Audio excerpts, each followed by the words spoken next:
Good morning, everyone. Thank you for joining us in this year's rendering competition at ETH Zurich. I'm Xian Yao, so I'm currently an associate research scientist at Disney Research Studios, and I'll be the host for today's rendering competition. Of course, I'm hosting the competition on behalf of the course staff, which I'm not officially a part of. Still, as someone who has seen the course grow over the years, I'm excited very much for multiple reasons. First, so many of you have made it through the assignments and the project. It is an achievement in itself without any doubts. Second, so many people chose to join us on the morning before the holidays.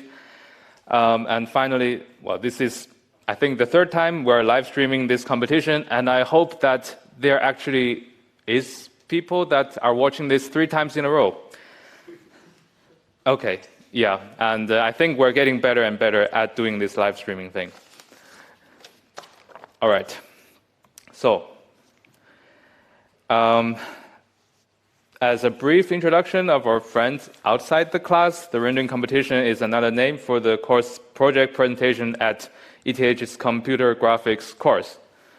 Throughout the course, students hopefully learned about topics in computer graphics with a focus on physically based rendering and path tracing. And they needed to complete programming assignments before working on the project. The assignments covered sample warping, direct illumination, and went as sophisticated as path tracing, global illumination with multiple important sampling. In the project, they built upon their choice. They built upon the assignments and implemented advanced rendering techniques of their choice, and the resulting software will be used to render a scene that fits a given theme. And as you can see here, this year's theme is in between. So, and there are some smaller text that says, bring to life the beauty of transitions where every scene tells a story of change. Embrace the challenge of exploring the unseen and turning the in-between into a masterpiece. I certainly didn't write that. So, after a pre-selection process, 15 entries will be presented at today's competition. These entries will be assessed by a jury of 5 judges, so before going into further details about the rules, let me introduce the judges first. Okay, so, our jury of 5 consists of people interested in this competition. They all have been more or less related to Disney Research Studios, as you may expect, but now they are mostly at different places, as shown on the screen. So the order I'm going to introduce them is by the alphabet on the first name. So the first member of the jury I would like to introduce is Alex, who is currently wrapping up his PhD at Saarland University in Germany, while doing an internship with the rendering group at DRS. His research during his PhD is mainly on efficient global illumination with good importance sampling.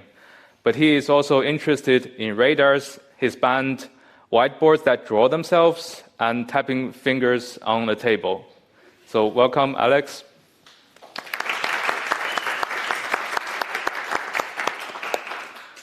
All right. A close second in alphabetic order is Arno, and he is currently a research engineer at Huawei Zurich after doing an internship at DRS back in 2022. Is that correct, right? Yes. Nice.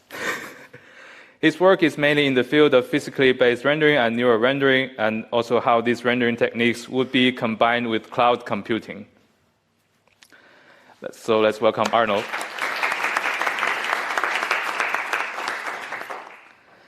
Moving on from the A's, we have Dario, who made the effort to travel from St. Gallen to join us today. He is currently a software engineer at Leica Geosystems, working on all sorts of software, scanners, measurement devices.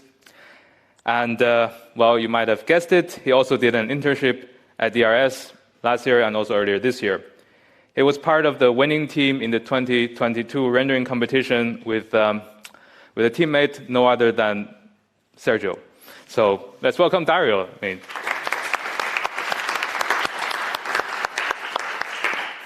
Yeah, and also Sergio is managing the live stream, which is also very nice of him. Okay, so Alex, Arno, and Dario will mainly focus on the technical aspects of your submissions, and we are also very glad to have two artists in our jury. It is a total coincidence that their names are ordered after the engineers. So first we have Doriano. He is a digital artist at Disney Research Studios. He has contributed to multiple projects in the lab wherever there's need for an artistic touch. In particular, he created quite a few scenes for the rendering group, many of which have appeared in publications. These scenes have greatly improved the quality of our submissions and our papers. Let's welcome Doriano.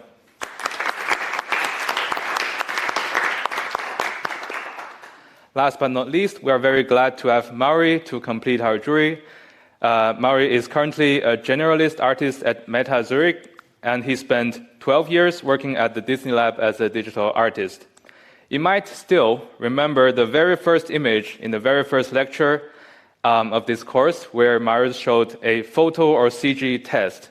And he showed a sand castle, and that might have fooled some of you. I don't remember clearly, but that scene, if you do remember, that scene was from Mauri. So let's welcome Mauri.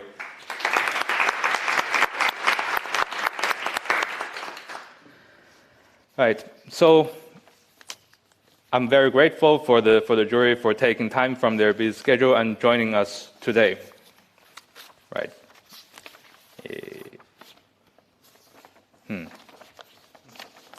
Too many pages. Sorry.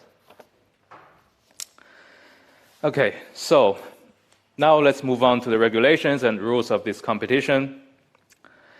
The interests in the competition, as I mentioned, there were 15. They will be judged based on 4 aspects. The first is theme fitness, that is how well the image fits the in-between theme. The second is inspirational image similarity, that is to what degree the final image achieves the desired effects in the inspirational image. The third criterion, and perhaps the most important one, is artistic and visual quality, for which the bar is in the mind of the jury and also in each of us.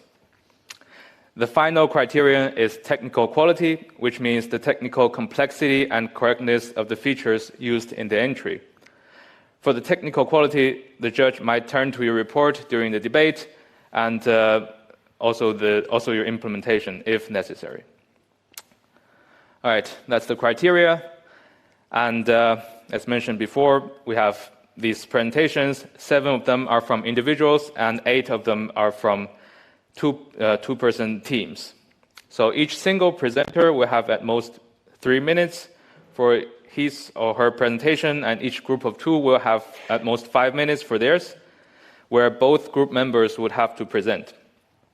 Well, there might be exceptions, but that's the general rule.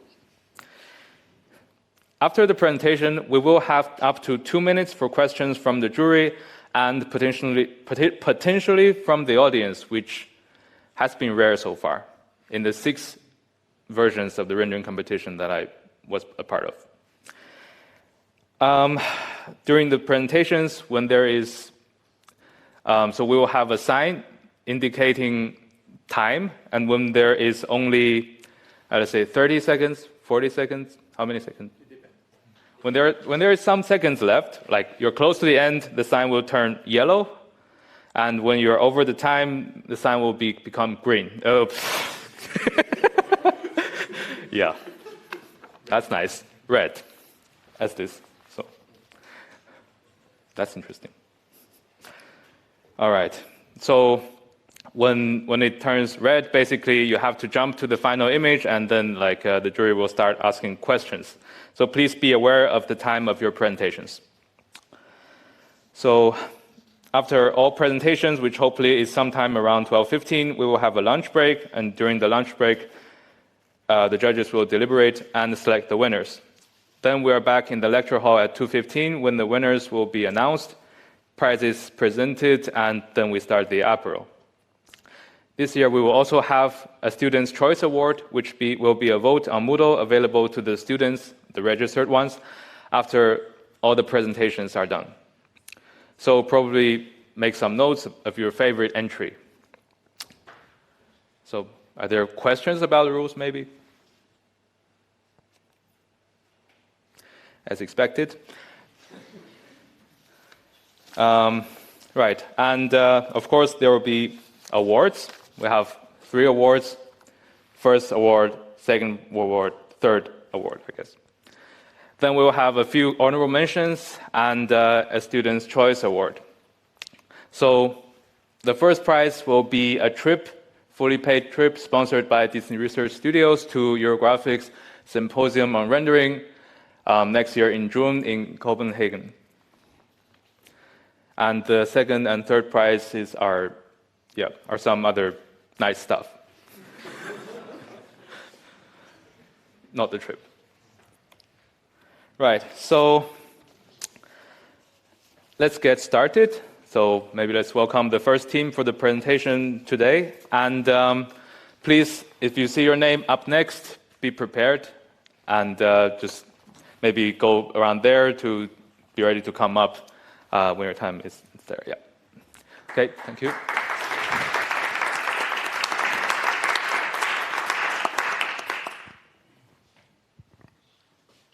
So you can use this or that. Okay. Okay. Is this okay? Okay.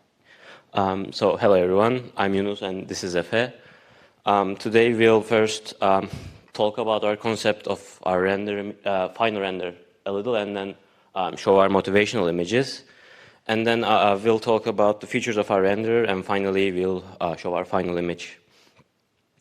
So Efe and I wanted to render an image where there is real elements and then imaginary elements. So therefore creating a confusion of is it real or is it not.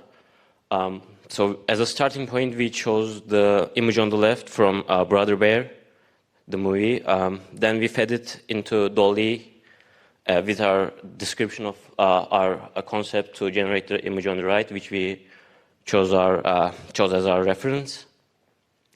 To render such an image, we implemented several features, starting with heterogeneous participating media. We used NVIDIA's NanoVDB to import and access density grids. We then use delta tracking inside the volume to sample distance and estimate transmittance. We can control the scattering albedo and the density scale as much as we like. Building on top of heterogeneous media, we also implemented procedural volumes.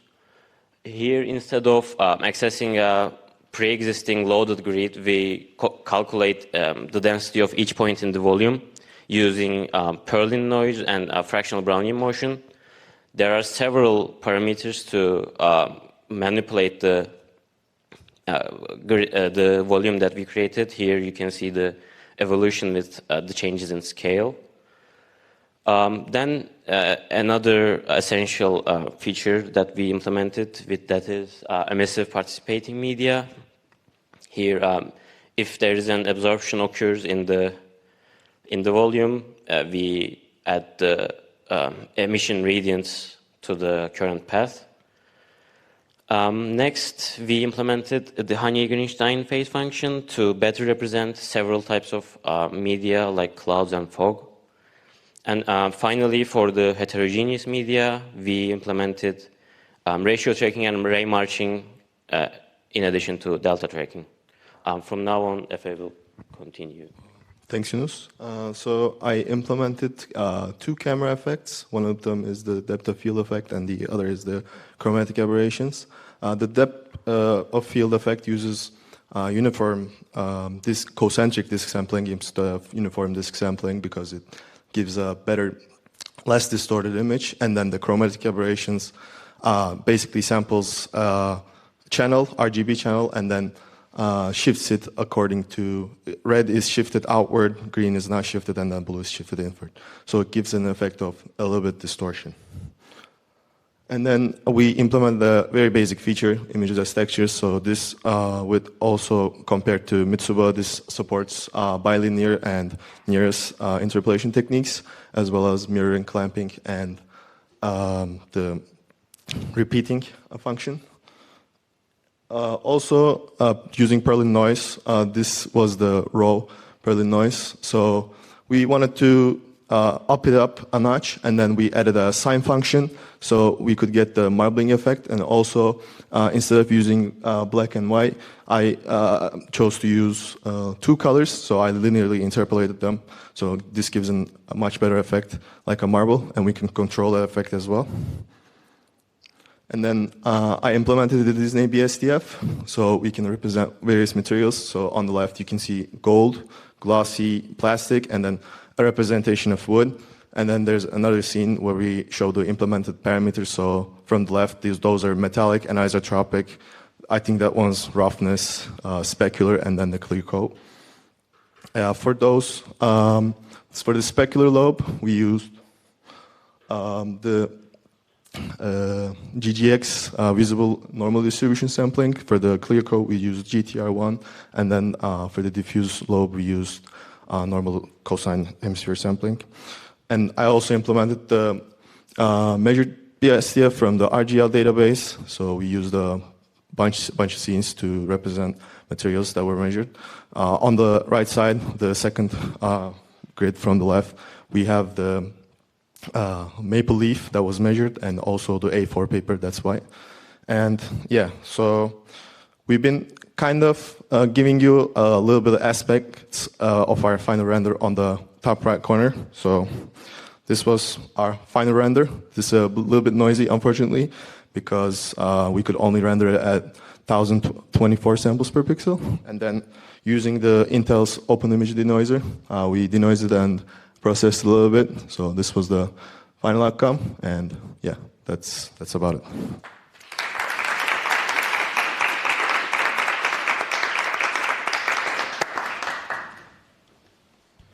Thank you. So questions? We were artistically challenged a little bit, unfortunately. Some effects are visible here, so you see the chromatic aberrations there. Also, the emissive participating media by the Aurora Borealis. These are texture maps. That's Disney BSDF. And then actually the bridge is cardboard material from the measured measured RGL's measured database. I have a question. Yep. So how did you make the Aurora at the top? So it's two distinct procedural volumes that are emissive.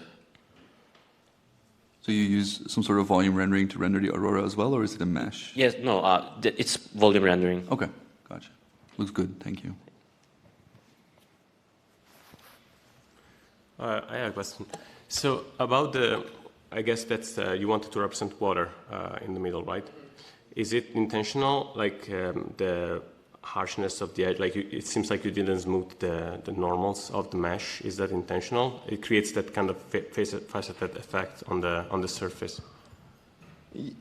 Kind of not. I mean, this side is a little bit more realistic, and that side is a little bit distorted. So this kind of gives an effect of in-betweenness. So we want to represent the real side on this side, and then the imaginary side on that side. So there's like a in between. There's like a bridge. So. And then you see the Aurora Borealis as well. So it's like we were to not know if they're in a dream or not. So there's like a transition between two sides.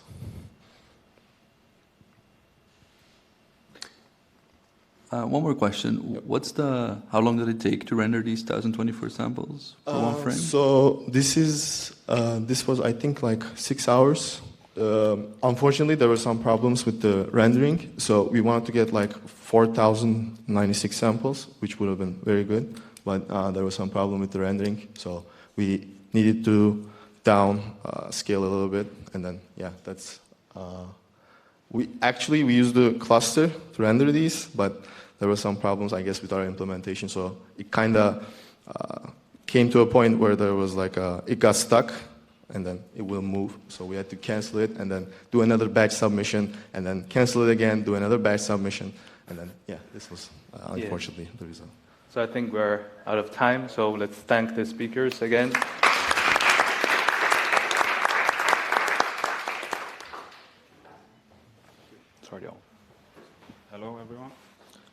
It's already on.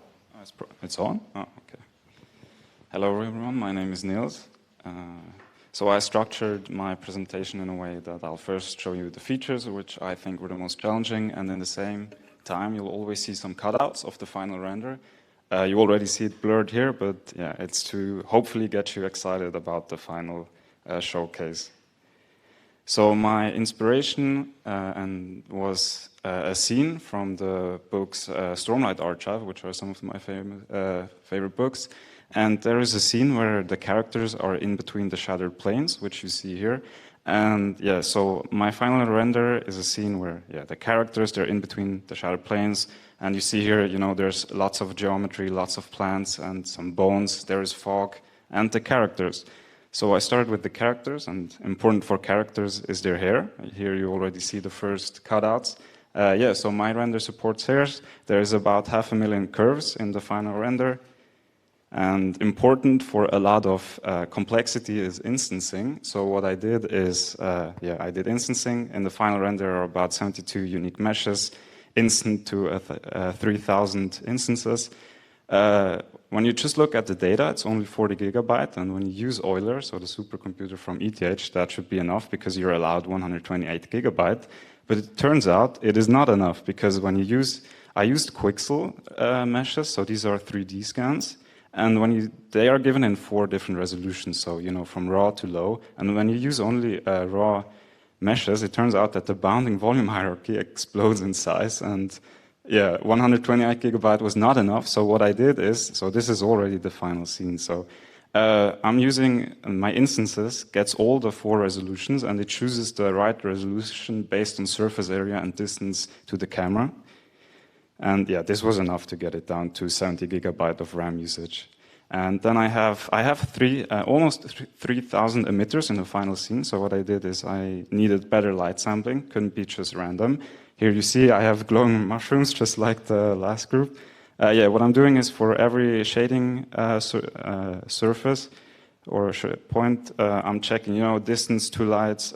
So I give each of the lights a weight, based on distance, radiance, and the angle. And I optimize this because it's not millions of lights, it's only 2,700. But I use these cache points where all the lights are stored in arrays. They are sorted. So for the x-axis, for every point, you know in which direction a light is. And based on that, you can, and the surface normal, when you use the surface normal and these light cache points, you can easily discard a lot of lights already. So I'm not lying, there are 3,000 lights in the final scene. I also have volumes, just like the last group. My final character has a mystical axe, which is engulfed in some fantasy smoke, give it some power. There's also fog, so environment fog, just like in the inspirational images. I had to use Euler for the rendering, so I did everything in Blender, used a custom script to get, I did everything in low quality, obviously, otherwise my laptop couldn't handle it. Used a custom Python script, which is about 300 lines of code to get all the file paths correct and stuff like that, upload it to Euler, and So final hype slide, there are 3,000 objects, 40 million triangles, 2,700 emitters, 500,000 curves, and 4 volumes. And this is my final render.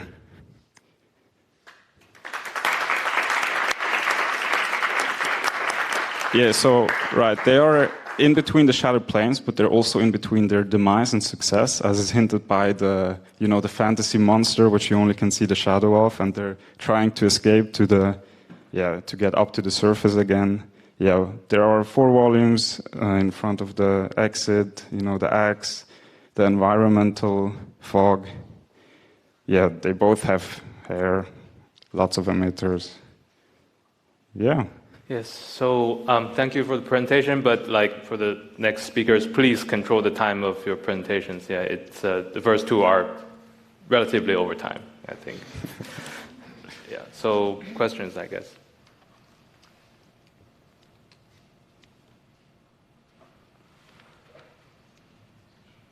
You mentioned that for the hair you had a lot of curves there, right?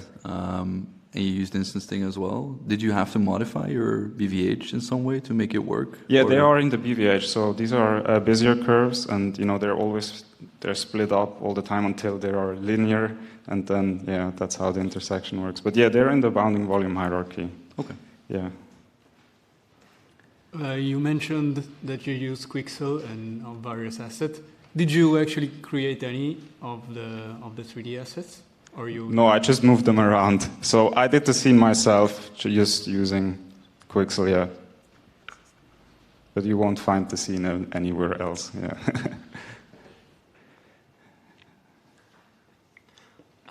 One question regarding the level of detail approach, I think you mentioned. Yeah. So you mentioned, I think, that it's based on... Surface area and distance to camera. Is that something that differentiates across bounces? Like one bounce, like direct hit might load a different resolution and another hit might get a different resolution then, or? No, so, I mean, yeah, it's just like it loads the 4 different resolutions, and then for each mesh, like you see here, or you see there is one mushroom which is in purple, but like if it's further away, it's going to be in red, which would be the low resolution. But yeah, so that one would be in medium resolution hit, and the other ones would use the low. Yeah. Okay, thank you. Okay, so let's thank the speaker again for a nice presentation.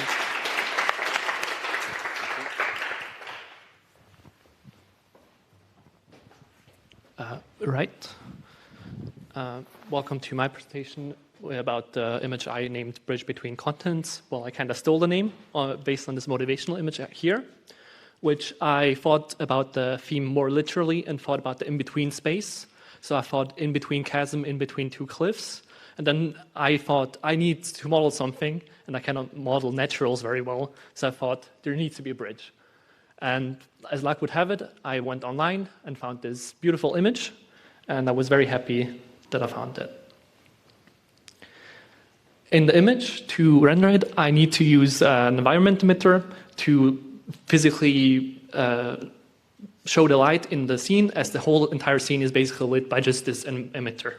It's an outdoor scene, and it works well.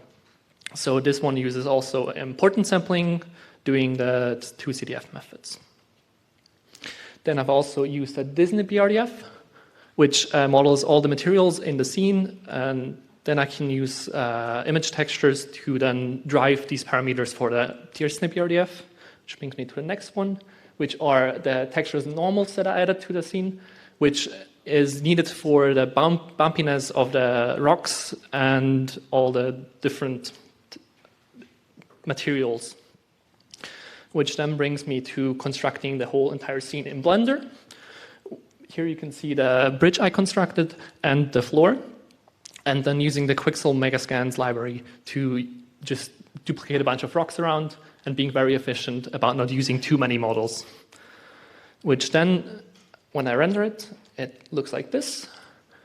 This is a preliminary render. I later noticed that the sites, I used the wrong normal maps. I used normal maps for LOD5 when I should have been using LOD0 normal maps. And if you then denoise it with the Intel denoiser, it looks a bit better. Here a bit brighter.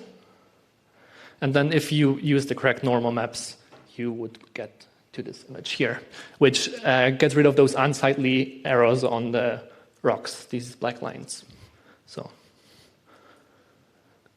thanks, Carlos, for allowing me to still submit with this new picture with better normal maps.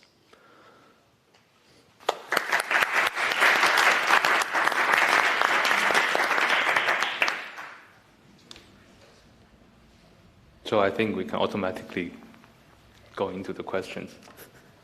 I have a question. So what was the issue with the normal maps? How did you fix it? There was no issue in the implementation. I was just using the wrong texture. So the models are LOD0, but the normal textures have been LOD5. I don't know why I took them. And I only did it in 2 hours, and then it... Okay, thanks. Thank you for the presentation. I think the image looks really similar to the inspiration image. It's very nice.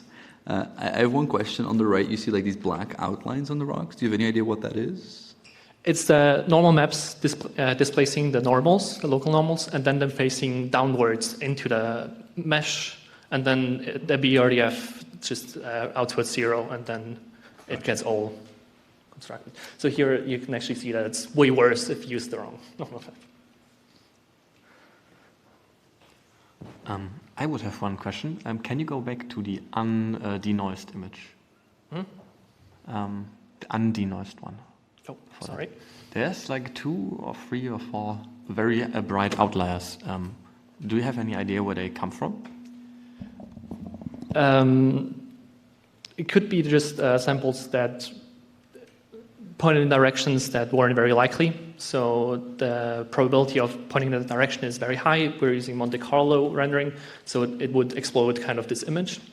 But I think also my implementation of the environment emitter isn't 100% correct, which could also be a factor in it. Also, my Disney also looks a bit bad here. It's quite noisy even. So it could be a factor of all these things. Thank you. So if there are no further questions, let's thank the speaker again.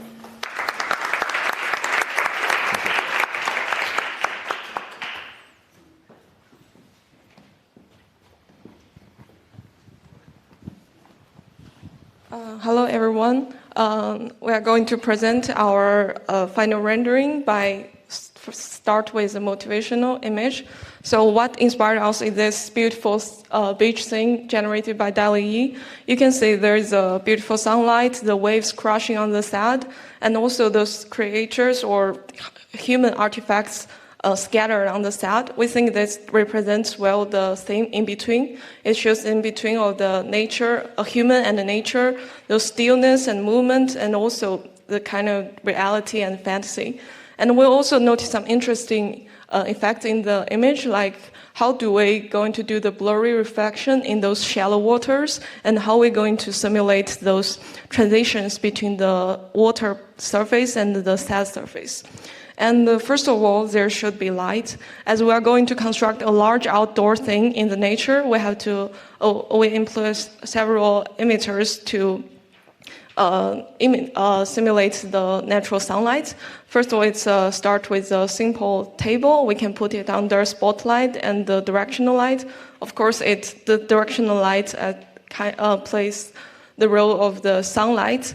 And we can also place our table in an environmental map on the beach. But till now, it seems kind of boring. But we can also add image textures to turn this table into a woolen table with a rich details. And we also implement all the parameters in the distant graph to support a wide range of materials.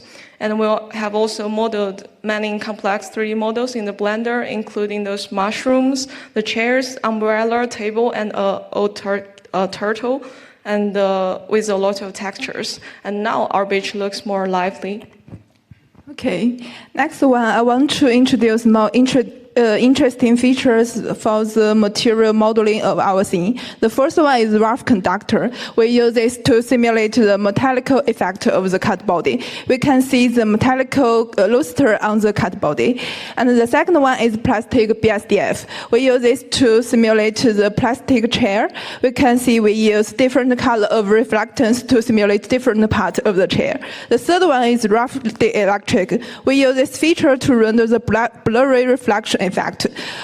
We can see the blurry reflection effect on the water surface, which is really similar to the real world scene. Initially, we try to use the 1D electric layer to simulate the water surface.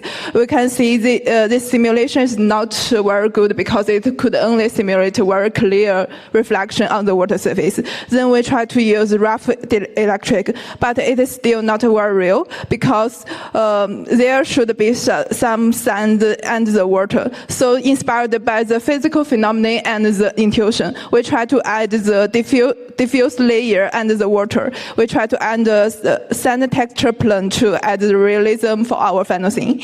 Next, I want to introduce some technical details for our rendering. Here we put some equations that follow the guide in the PPR book. Here are some evaluation and the sample functions we followed, and this provided us much help. Next, I want to introduce some challenges we faced during our rendering. The first one is the mass normal. Initially, we found the normal vector vector of the umbrella is not right because we found the texture is inside the umbrella. So we try to reverse the normal vector to fix this bug.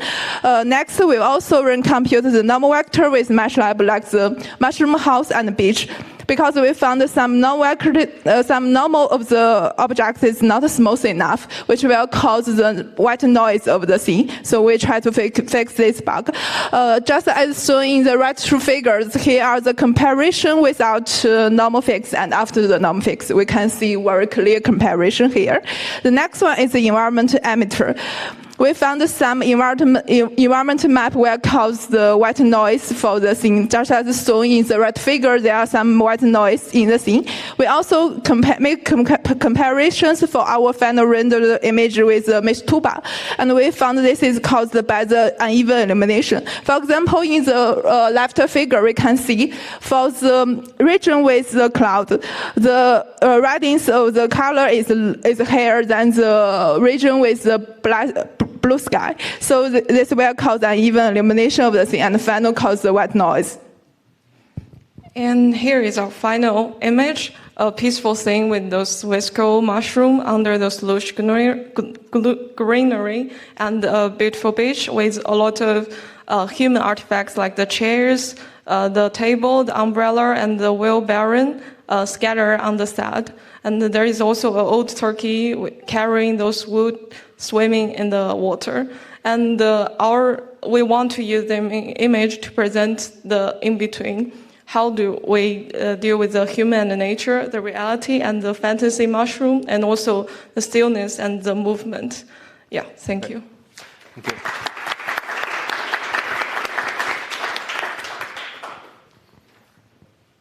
So, questions?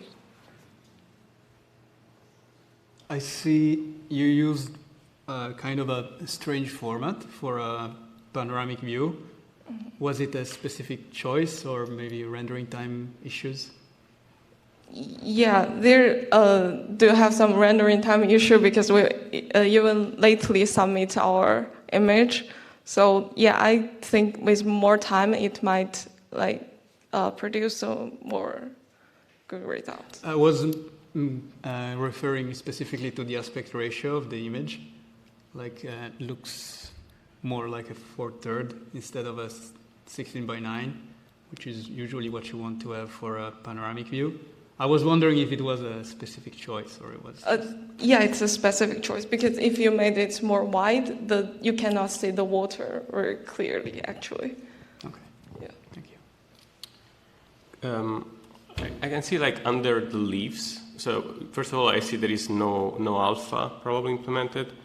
So the textures of the leaves are not cut out, but also they seem to be pitch black underneath.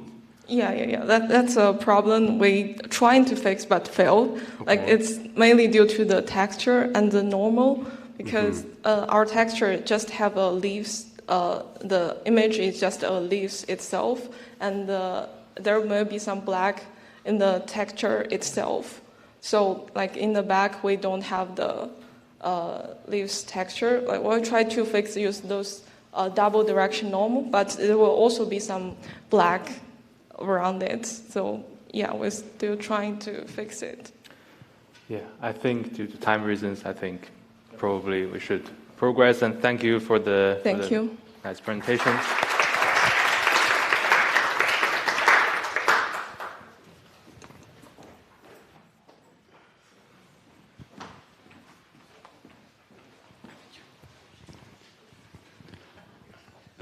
Hello, this is my entry for the competition. This is my motivational image.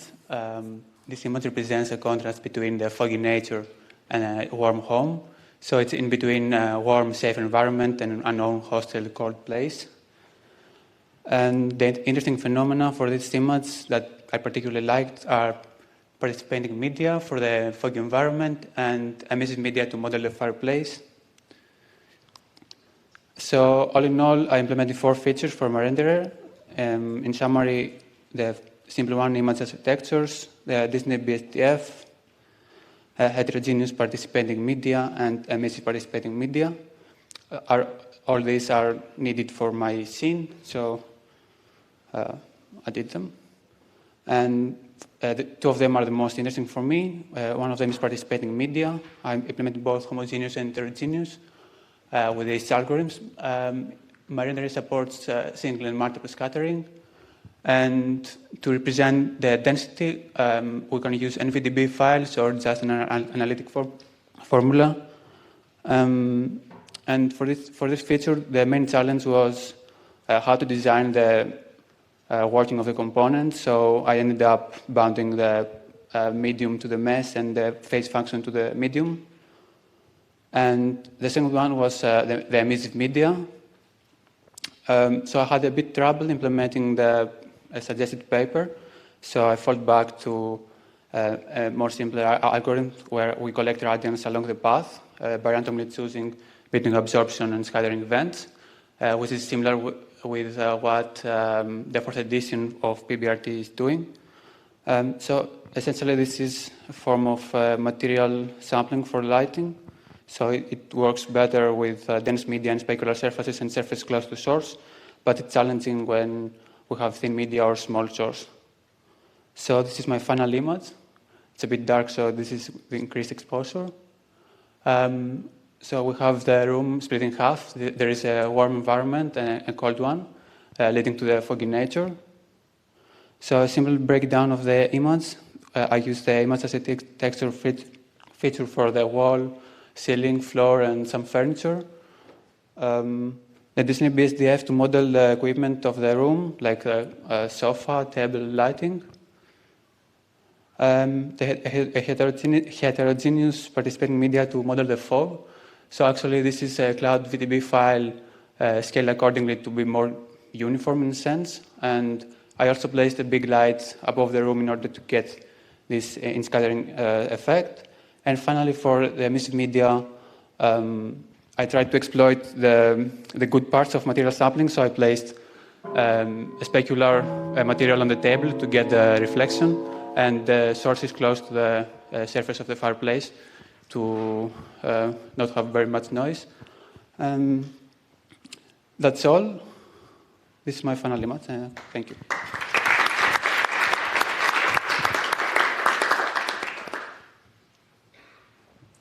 So about a minute and a half for questions. Did you model anything yourself, or? No. So basically, the floor, ceiling, and walls are simply rectangulars in SketchUp. So yeah. But the other ones are just assets freely available online. I'm a bit confused. Like, is this like one 3D image or like two images, one next to each other? No, it's one 3D image. And you put the midline exactly in the center of the camera? Yeah. And this is by design? Yeah. Okay. It's the contrast between the warm, safe environment and the cold room leading to the nature. And the half ceiling and wall are glass, but it's not very obvious. What materials did you use in this scene? For example, on the coffee table, what did you use there? So it was Disney BRDF with increased specular parameter, but also like half roughness, because it's more suitable for material sampling for the emissive media. And the floor is diffuse, right? Or the right floor is it's a texture from wood image, and the right one is diffuse. And the sofa is, again, Disney BRDF with a scene parameter set 1. That's all. Okay, so let's thank the speaker again.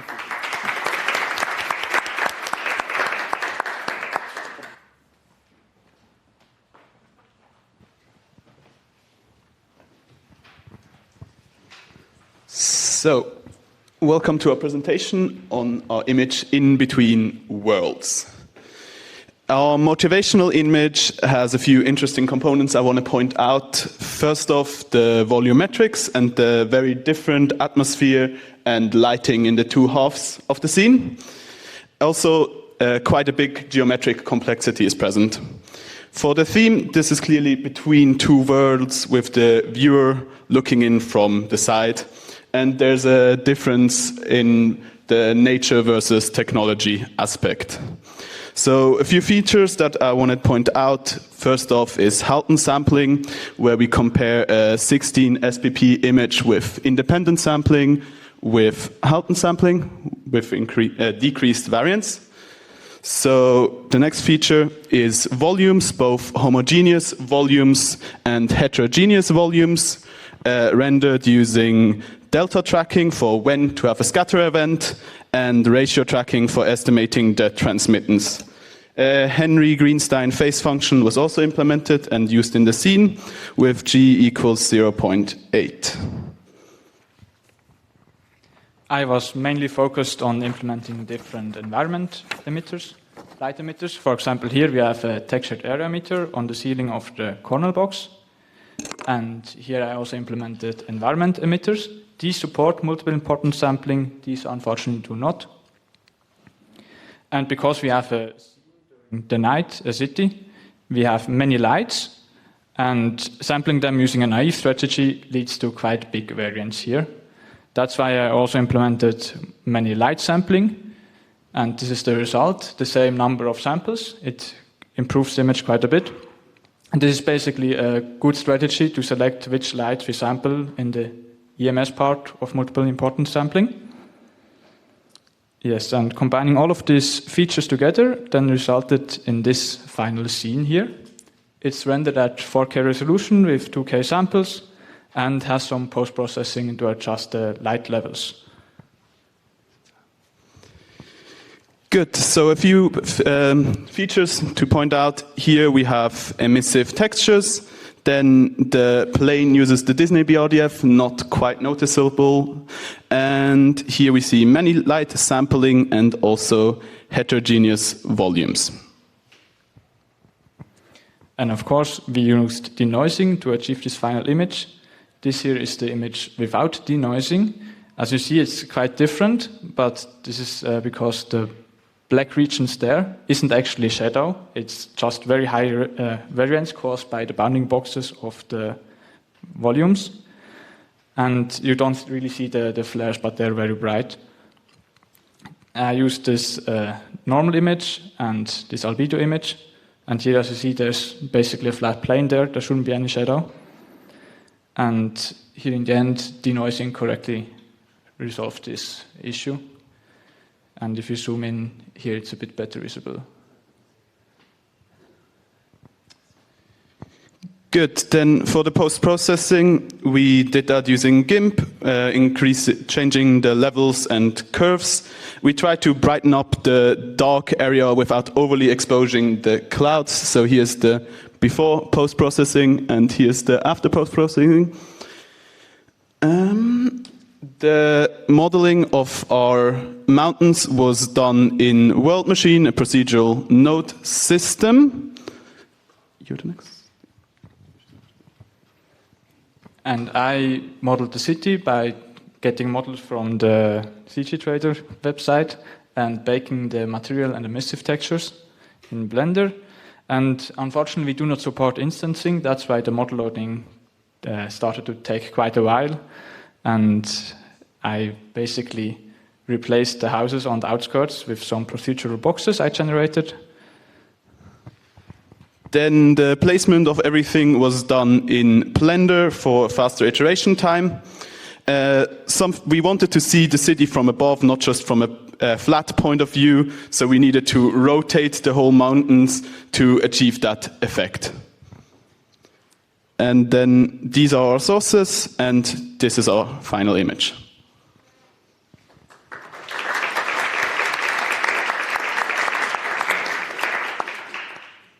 Questions? I think they're on time. So you mentioned you do many light sampling. What specifically you use? There's like this paper referenced. It's called, I believe, is it here? No, it's not here. Yeah, basically I have a BVH structure, and then I have these light bounding cones, and I try to cluster the lights together such that they have like the same orientation and same location, and I use like distance and energy and orientation to figure out which lights are a good option to sample. Okay, so of this cluster you select a representative, and then okay, yeah. yes, sure. That's kind of the idea. Did you use an environment map in the final render? And like, did you use two, one for the upside and down? Did you combine them some way? What did you do? We just edited two different environment maps together in GIMP and got that final image as of that way. Thank you. About the buildings in the foreground, it's kind of a pity that the one in the foreground are the one without the textures, and then we have the one that seem like nicely textured behind. Would it have been possible to apply like some textures, at least on the front one, to kind of not create this mismatch? Yeah, so basically all these buildings on the outside were like a quick fix to speed the stuff up because we didn't have too much time left for the scene. I really would have loved to maybe add some windows to them too and some texturing. But yeah, basically I rather wanted to have some stuff around there instead of like an empty plane. So this was like the easy solution. Okay. Also, I think I did it a bit overdone it with the post-processing. So in the original one, you would see a bit less of them, so it wouldn't be as apparent. But I wasn't sure about how the beamer would be with exposure, so I overcorrected a bit there. All right, so let's thank the speakers again.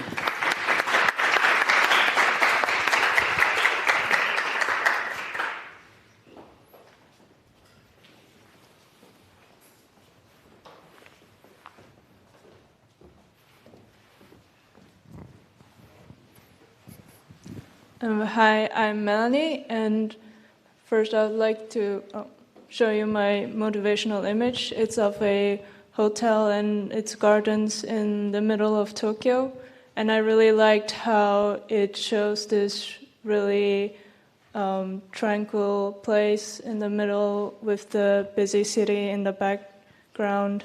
And I also like the image as it's also during between day and night, and so yeah. And this is the list of features I planned to implement, but unfortunately I didn't have time for the last one, and also my Perlin noise did not work correctly, so it's not in the final image. Depth of field, I also removed it while getting some problems with my render, and then I forgot to edit back. This is my depth of field. And for the images as textures, I actually modeled my tree as well. I wanted to make a tree that had spring flowers on one side, green summer leaves in the middle, and autumn leaves on the other side. But I only modeled it very late and noticed that the leaves don't work in Nori as they do in Blender because of the transparencies. This was my initial submission, and this is the final render. And here you can see some things I pointed out in my image. And also, I have some lights in the scene, but it's not very noticeable, so this is without lights. And so you can see there's one brighter spot in the back, and also the bridge is lighted up. This was actually the scene in Blender, and I do not know why, because I used the Blender to Nori plugin, my scene was somehow mirrored, and also the environment map was rotated. So I didn't find out what was wrong with that. But you can also see that there's these small stone lanterns that were supposed to be filled with point lights, but in the final render they did not appear, and I'm not sure if my light was maybe moved, but I double-checked the position of them and they were correct, so yeah. This is my final render.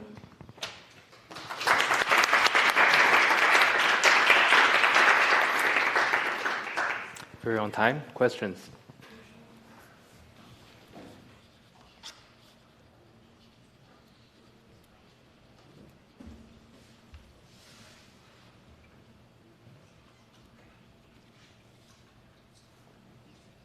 Well, maybe I can ask one. Just why do you put those additional lights in the scene? So I wanted to highlight. I actually have one at the pond as well. If you see here, I just wanted to highlight like the middle of the scene.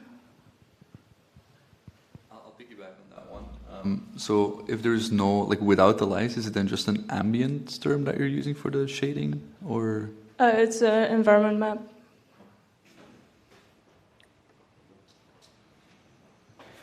Okay, so if there are no further questions, let's thank the speaker again.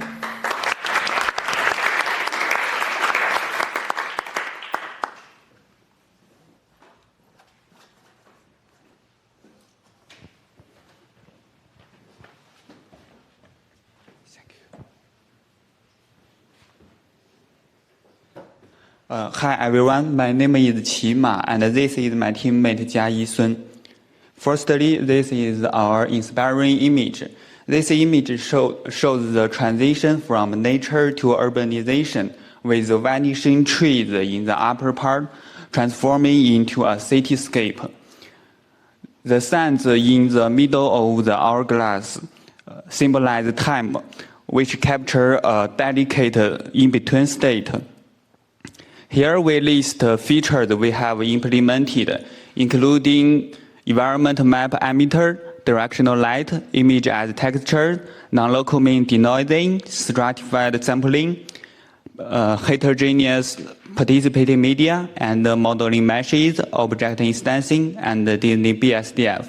For example, for heterogeneous participating media, this is our rendering results for Stanford Bunny Cloud. We use NanoVDB to read grid density volume, and we use volumetric path tracing, data tracking, and Haney gray stain phase function to render this image. Okay, thanks Qi for sharing his part, and I'm Jiayi, and I'd like to share two highlights from my implementation. The first is about modeling meshes. The one key point is about modeling the melting water beneath the iceberg. And here, I try to select it and duplicate the lower half part of the hourglass.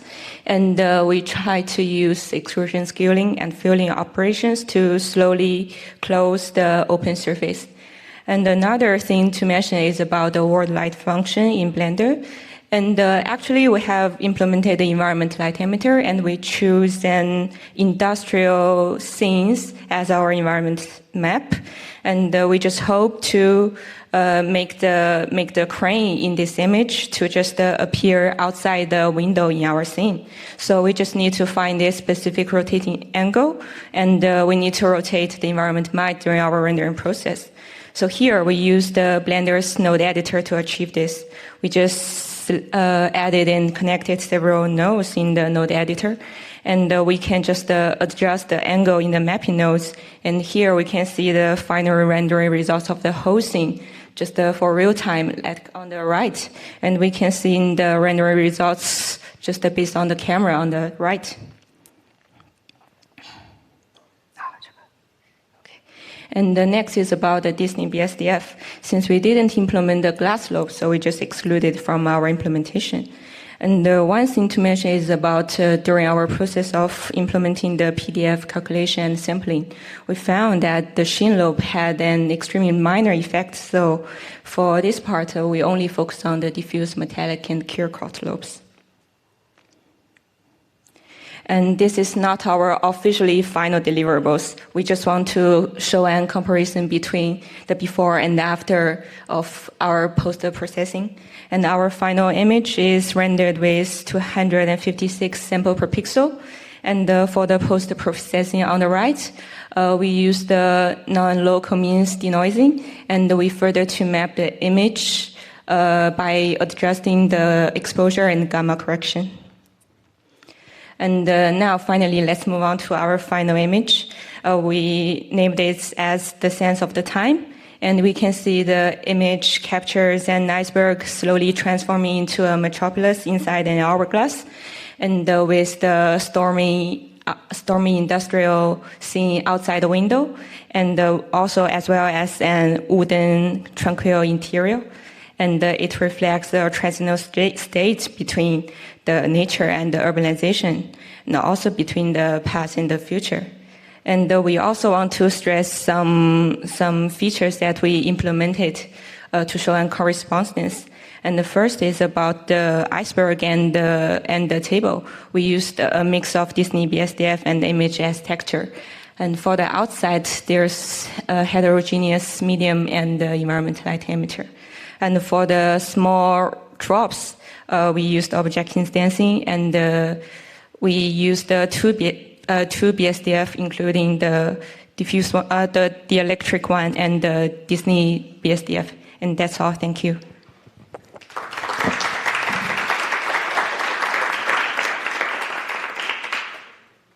Questions?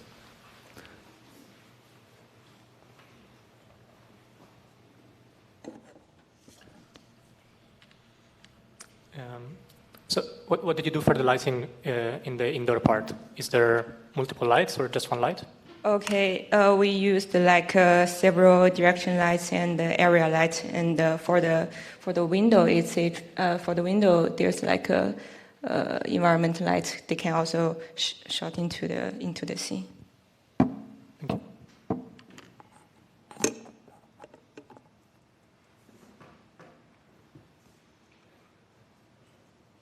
Okay, so there are no further questions. Let's thank the speakers again.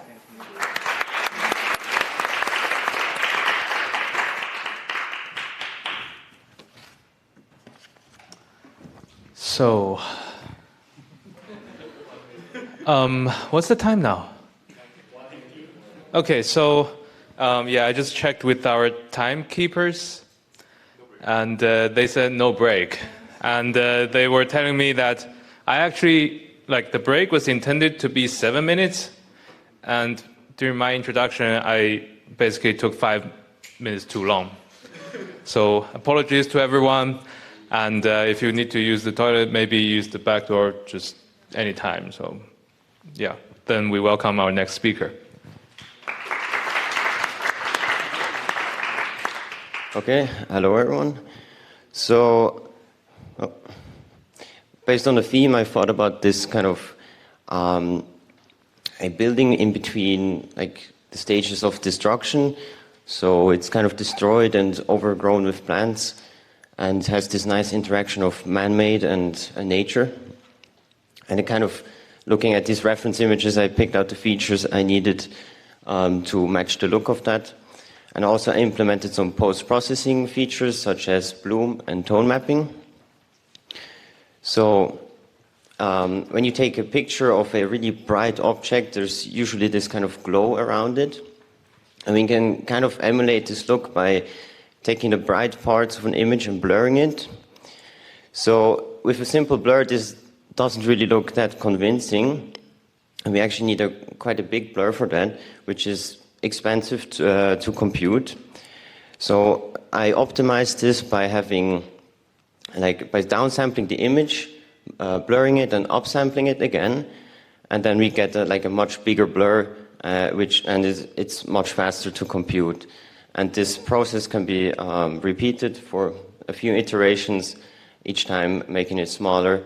And that, if you see, this is from before, and now with the nice big blur, we can see this really smooth fall off.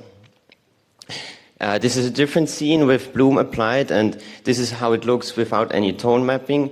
So if you have these really high intensity values, they tend to sort of get really saturated, and it looks really unnatural. So for this, I needed some tone mapping to map this high dynamic range into a range that is much more pleasing to look at. And so after tone mapping, it looks like this. And it almost looks like as if there is some kind of volume in the scene, but this is just the bloom effect.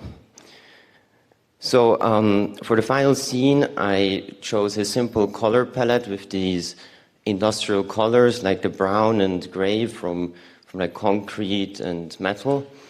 and that is being contrasted by these really saturated greens from the plants and the high intensity values from the sun.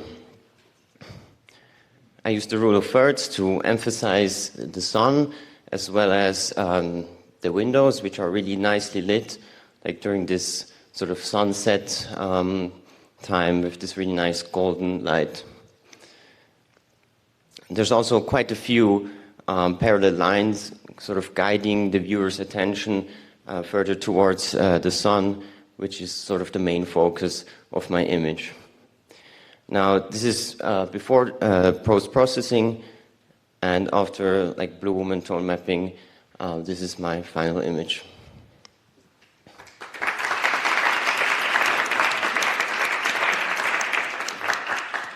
Questions?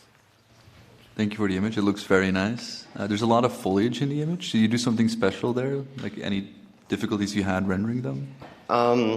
Yes, so most of the models are like one-sided meshes, so I had to make it like two-sided. Also for optimization, most of the leaves, like there are millions of leaves in there, they are just like really low poly meshes. And the way we get the details through like a transparency mask, so I implemented that via like a blended BSDF that sort of blends between the Disney BSDF and the transparent one. And with that I could have like many plants in the scene without too much computational cost. About the textures of the building, for instance, like there is the graffiti and the dirt that comes from the pipes. Are you using some kind of decal system, or it's all baked in a huge texture? So, like the assets, I used some assets that came like with the brick textures. The graffiti, I just took one of them and painted it on by hand, while still using the normal map from the bricks, so that it looks painted. And for example, for the pipe, I also just I painted on a mask that blended between the bricks and the dirt texture, and then I just baked that to a new texture and used that for the model. Yeah. Just maybe I missed that in the presentation, but you assembled the scene yourself in Blender or another software? Yeah, I used Blender to assemble it.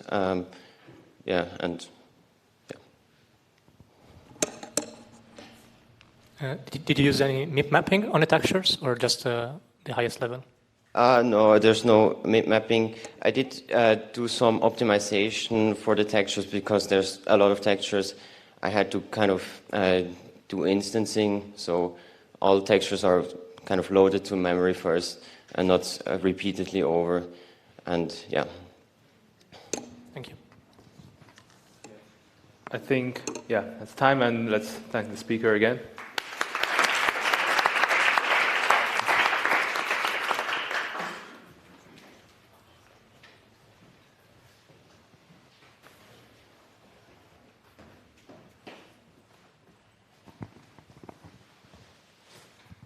Hello, my name is Marian. Unfortunately, Ruben is not able to attend today, so I will present on the behalf of both of us. And first of all, we'll get started with our motivational image, which you can see here. And as you can probably already see in the image, our idea was to create a scene which depicts a room which changes in between different stages of life. So we can see on the left, we have more of a children-looking like room with colorful toys, and in general, a very vibrant atmosphere. And as you get more towards the right, we have a more serious, more mature, more minimalistic looking furniture and in general the environment. It is important to note that this is AI generated and does not perfectly match our vision, but you will see later how our scene turned out. In terms of interesting effects, we can already see that we have a lot of textures and a lot of different materials in here. In addition to this, we also have some volumetric lighting and some hair in terms of the rug you can see at the floor on the right.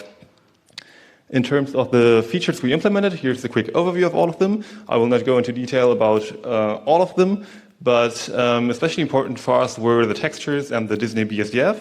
As I previously mentioned, we have a lot of different materials and a lot of different textures in our scene, so it was important for us to get high quality textures, and we have the ability to model many different materials.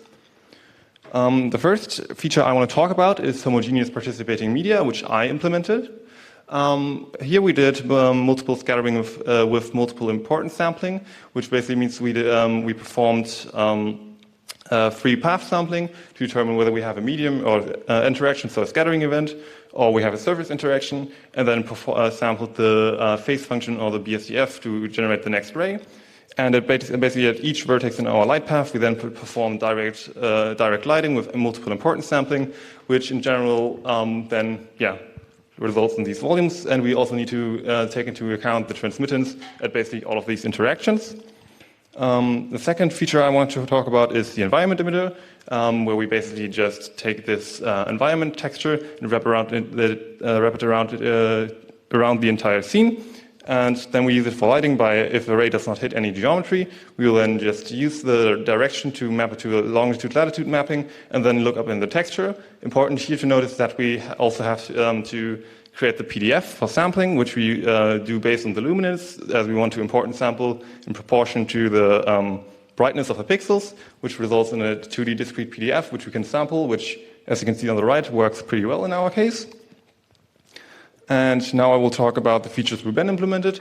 While I'm not too familiar with all the technical details, he told me a bit about the challenges he faced when implementing these features.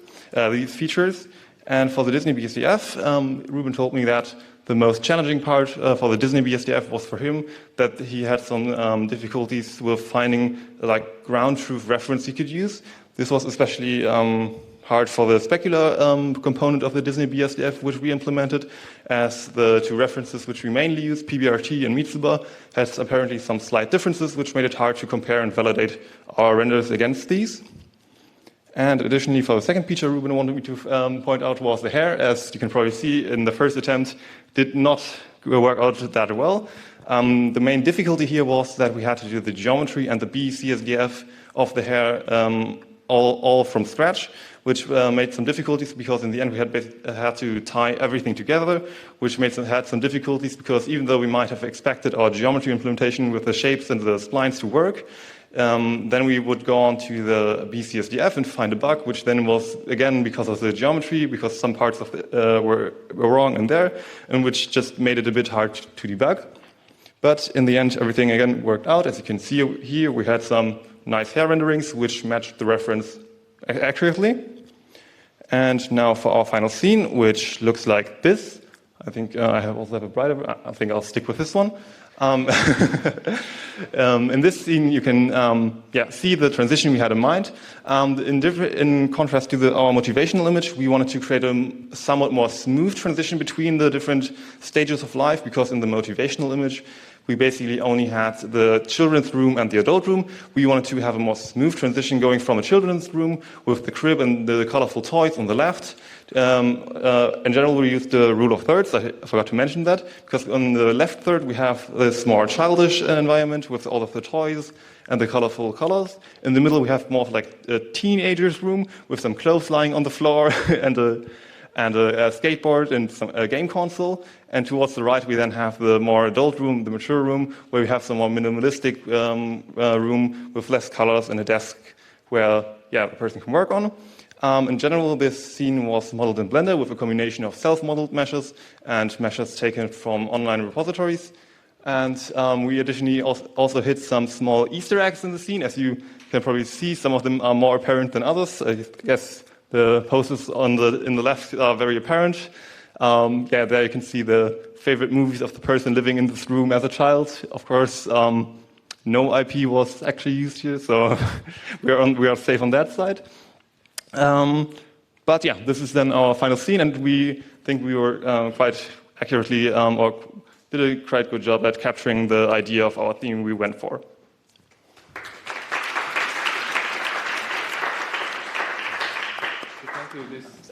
For a very nice presentation. I just want to note that since your teammate didn't present, we will have to see the bonus points for the project for him.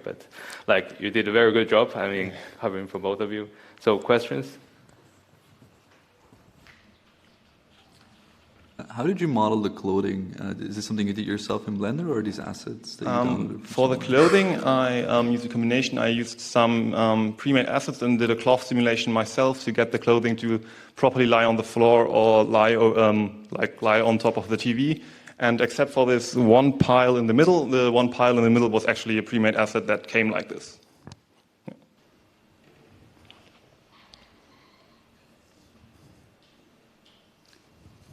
Maybe I missed that. Did you use the noise in the end? Oh yeah, we did use the denoiser in the end.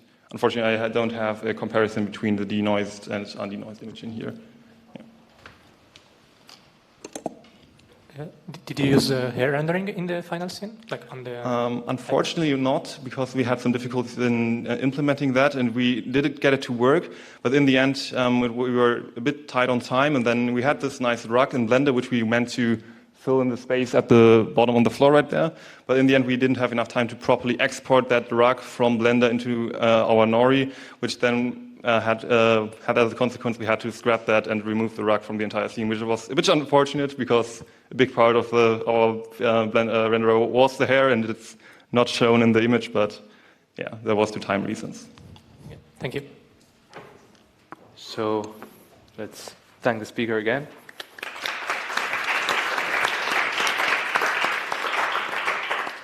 Oh, this is bright.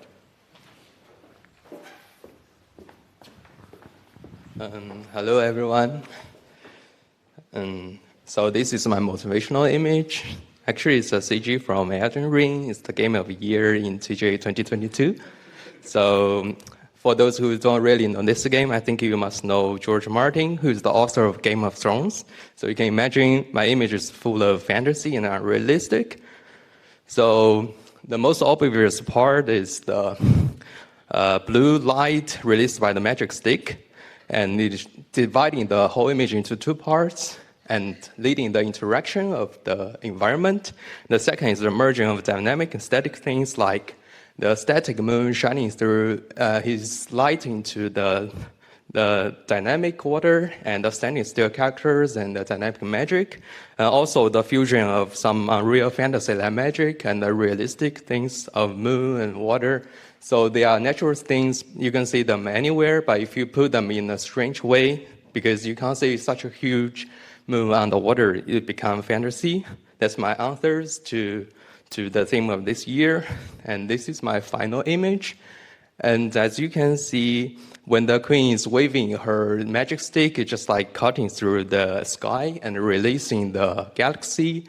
And in another direction, there are jellyfish heading towards the one direction, and the two visual guiding lines will meet at the distant universe. So yeah, that's my fourth answer to the theme. And let's do a features overview. So as you can see, I did several maps and two kinds of emitters and two kinds of BSDFs, especially the Disney BSDF, to give more realistic characters, and do the homogeneous participant media with volumetric path tracer, includes the self-emission, and of course mesh modeling and denoiser. So let's first dive into the details of the characters.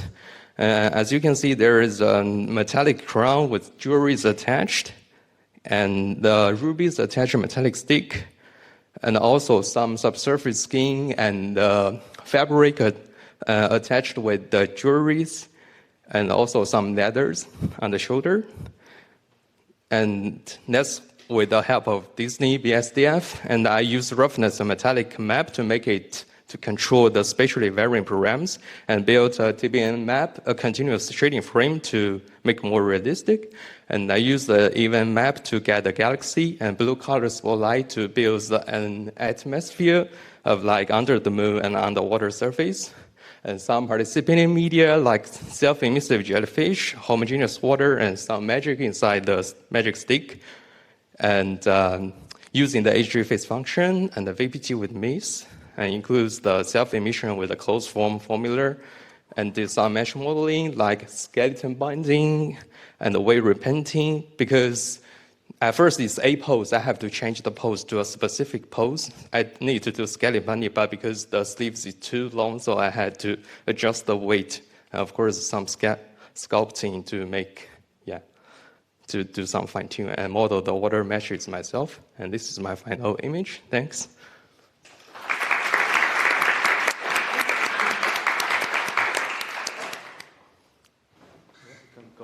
We can go into the questions. So about the model, did you model it from scratch yourself? No, I missed that. I modeled the water mesh myself, and for the main characters, I just exported the game asset from the game engine, and because at first it's 8 pose, so I have to change to the very cool pose, but because they have very long sleeves and skirts, if you just do some normal binding, that couldn't work, so you have to do weight repainting to adjust the weight. Yeah. And of course, some sculpting to fine-tune. Thank you. About the lighting on the character, so where are the light sources here? This is a spotlight on the character? Yeah, there's a... Oh, sorry. There's a spotlight just shining through his front with blue-colored... Oh, sorry. to give an atmosphere like under the moon and on the dark blue water surface. Yeah. Because below his sleeve it's a bit black. Is it only the eye, or is it also like indirect illumination on the in his armpits? Sorry, can you? Like in the below his arms, it's a bit dark. Yeah, because maybe that direction is just shining through in main front, so that these are shadowed by the clothes. Okay. Thank you. So let's thank the speaker again. Maybe another question? Okay, sorry. It's time, sorry. Thanks. Hello everyone, my name is Nicola, this is Ryan, and welcome to our rendering competition entry. We start off with our inspirational image, which was actually created by ChatGPT, called The Train in Between Time and Space, where you can see an old steam engine locomotive sitting around in a futuristic hangar with lots of volumetric smoke, such that our features we wanted to implement actually pop off. For the features I've implemented, I actually did the heterogeneous one, as well as the image as textures, and the normal maps came in clutch for our final rendering. And these are the features that I implemented, and I'm actually going to highlight the only 2 that we did not use in our final render. But I think it's 2 features that most people in the class probably have not seen that I think are really, really cool. So this is RIS and RESTER. And the main idea with both these algorithms is getting as much as we can out of every single sample. So I'll start off with a 1 SPP Monte Carlo baseline. Bit of a quiz. How many SPP is this? And it's a trick question because this is still 1 SPP. The trick here is we're using resampled importance sampling, where the core idea is before you commit to an expensive radiance contribution on a single sample, you do a cheap evaluation of multiple, decide which one's best, and do the full radiance evaluation for that best sample. Now, RESTER takes that a little bit further with not only finding the best sample for yourself, but also checking in with your neighboring pixels and seeing if they found a better sample than you did. If they did, you just adopt their sample into your own. So this is a little bit of a contrived example where it just does 1 pass with a very small radius. And so you see the bright samples diffusing into the dark areas around. But if we do multiple passes and even just a few SPP, 4 in this case or 8 here, you see a very nice image in very quick convergence, which especially compared to an 8 SPP Monte Carlo baseline is quite an obvious improvement. A couple of challenges is that this is a direct illumination algorithm, and while volumetric and path tracing versions exist, they're quite a lot more complex. And it's a really important algorithm for real-time rendering, but it's not so important in offline rendering or less useful, so it is not a part of our final scene, unfortunately, but still wanted to share it today. The feature I want to highlight are the heterogeneous volumes one, where I've used the production volume rendering SIGGRAPH course as reference. And on the top right, you can actually see a plume from the impulse particle incel paper, which actually Sergio is the first author. You can see that I implemented the Henny-Greenstein phase function for forward, backward, as well as isotropic scattering and everything in between. And on the lower right, you can actually see a small spoiler for our final image, which just shows that it actually adds lots of details into our final scene. So with that, 4-step plan on how to integrate volumes into every path tracer. The first thing is Does my ray penetrate any volume? If so, we use delta tracking to establish a new scattering location. And then the only thing we do is we update the intersection and giving it a slight hint that it might should sample from the phase function instead of the BSDF. And then everything else is taken care of by the light integrator. So the light integrator does the next event estimation as well as the material contribution, just as with any other surface intersection. Yeah, sounds easy, but it wasn't so easy, and that feature actually took me 2 weeks to implement, having full validated scenes at the end. Let's switch topics now, and I want to tell you a story. It all starts in 1927, where Mickey is sitting on his steamboat Willie, and he's sad and tired of boats. But then, in the far, he sees a train, and the next thing you hear,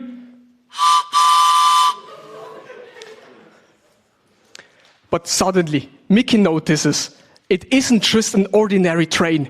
Everything starts to shake, and Mickey gets catapulted into outer space, which brings us to our final image, the train in between time, space, and these universes. And so I'll talk a little bit about the composition of our image here. And so we generally followed the rule of thirds, with our foreground of R2-D2 and C-3PO making up the left third, Mickey on the right third line as our primary subject, and the train on the very right third there with Nicola's beautiful plume of smoke. And we generally try to create a spiraling effect here. So we're using depth of field as well as a lens distortion from a realistic camera fisheye effect and the shape of our modeled hanger to kind of spiral the viewer into that plume of smoke. And I will show you a Reester version in just 4 SPP, taking away the volumes here to mainly highlight the stars in the background, which is not just any random point in the night sky. That happens to be the Orion constellation I am named after. So the 3 brightest stars are Orion's belt. And very observant viewers might recognize that it is flipped from its earthly presentation. You might think this is part of our UV map lookup being inverted for some strange bug, or you might think that we're so far in a galaxy so far, far away, we're just viewing this constellation from the other side of the universe. We'll let you guys be the judge of that. But this is our final render, which is denoised and otherwise no post-processing, because we added an ISO feature to our camera to control exposure where it is fixed in code, so we have no issues there. And with that, we're open for questions.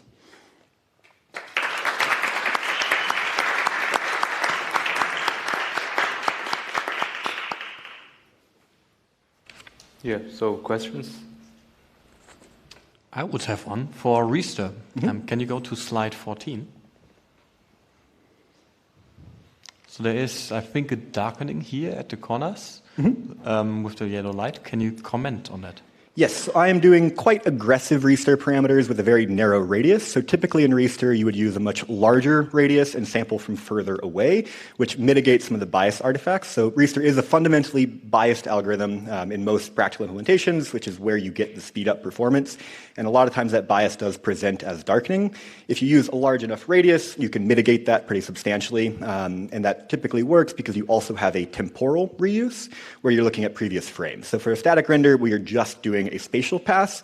And so to make the effect obvious, I'm using a very, very small radius, and so that darkening artifact becomes a lot more prevalent. Thank you. Did you use Reester as well for the final shot? We did not. I added it to a path tracer for the first hit direct illumination, and I was ready to add it to his volume integrator, but we had cluster access, and it just didn't really have a practical reason to.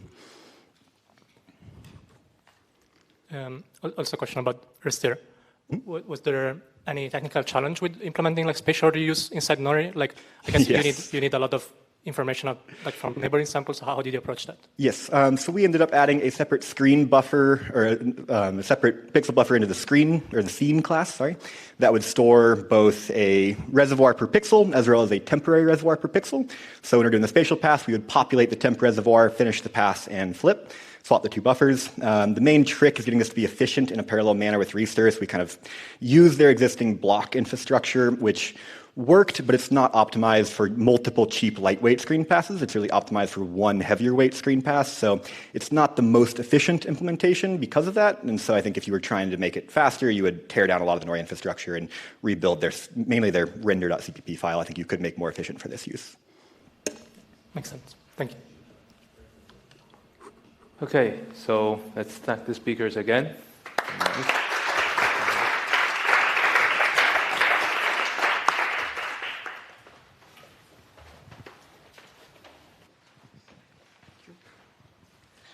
So hi everyone, my name is Jieying, and this is my partner Wei Wang.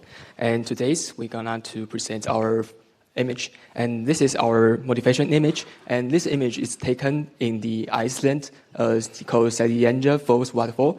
And this is from my personal experience of visiting this waterfall. And we select this image because it contains a lot of transition effect, such that the waterfall itself bridges the sky and the earth, and the sunrise at the background transition between the day and night. And finally, the cave itself built like a cave, and it's transition between the interior shelter and the landscape beyond. So this is the overview of our render. On the right side, on the right side is the feature handled by Jane, and on the left side is the features I implemented. So due to the time limit, we're going to focus on the features in bold today. So the first one is the Disney BSDF. For me, the most challenging part is the importance sampling of the Disney BSDF. So I separate the Disney BSDF into three kinds of lobes: the diffuse lobe, the primary specular lobe, and the secondary specular lobe. And for the diffuse lobe, we use a weight that is 1 minus metallic, and we use cosine weighted hemisphere sampling. And for the primary specular, because I didn't consider specular transmission in my implementation, so there's only specular reflection, and the weight is always 1, and we use the isotropic GTR2 sampling. And for the secondary specular, which is for the clear code parameter, we use, according to the paper, the clear code parameter has to be normalized, and so the weight is clear code divided by 4, and the sampling is isotropic GTR1.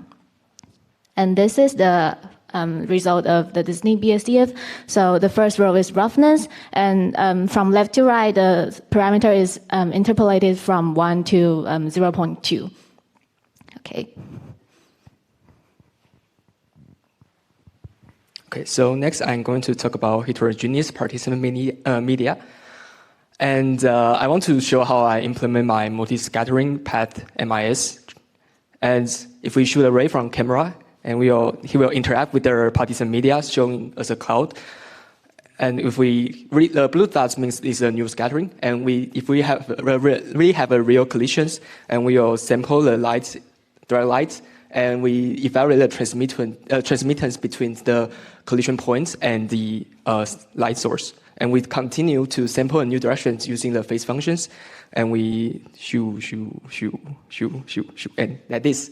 And the transmittance is estimated, or the scattering is using the delta tracking and the new scattering, and the transmittance is evaluated using ratio tracking. And I also want to talk about nano VDB grid, because we handle the heterogeneous participant media using nano VDB. And suppose we have a nano VDB grid like this, and we can get its bounding box using this code. And after getting the bounding box, I calculate the transform between the least bounding box to the unit cube, which centers in the origin and have the length of 2. And we call this transformation T1. And we can further transform this unit cube into a user-defined bounding box. And this is also in linear transformations. Let's call it T2. And we can shoot array, and suppose we want to query this point, P, at this bounding box. And we can use some basic linear algebra to calculate the corresponding points in the nano VDB grid using the formula below. Like this. Okay, so this is the result compared with the Mizuba 3 and our implementation. And this is the result from the Mizuba 3. And this is my result. And we can rotate and scale the bounding box to create like this upside down, very fat rabbit. Okay. So this is our final image. So we use only 32 sample points for the initial submission. And you can see like the cloud and the waterfall is using the heterogeneous participating media and the phase function. And we model all the meshes except for the hand and the tree. Okay. And for the crystal and the minerals, we use Disney BSDF. And the background is using an extra feature, the environment map. Okay. So this is because we also implemented the Intel Open Image Denoise. So this is the image after denoised. And this is before denoising, and this is after denoising. Okay, and this is with extra exposure. Yep.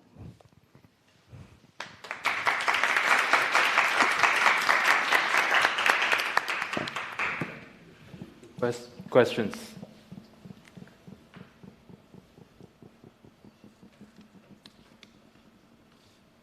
So I can maybe ask one. So what sort of BSDF do you have on the hand? We use the image as texture. We use the image as texture for the hand, and it's just diffuse BSDF. I see. And how do you create the waterfall? And I actually created in Blender and using some smoke simulations. And I use a pseudo fan to blow down the fog. And after some trial and error, I can create this kind of fog like a waterfall. Yeah. Right. Do we have any question from the jury?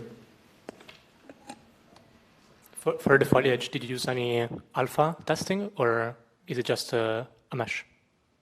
You mean the foliage on the trees? The leaves. On the tree? Yeah. We're just using some 3D assets from the internet. Yeah. Okay. Thank you. All right.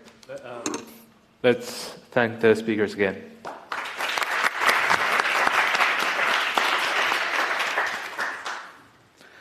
We are almost at the end, I think.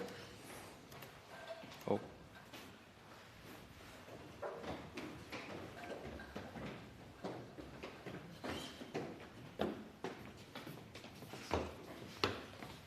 So, hello everyone.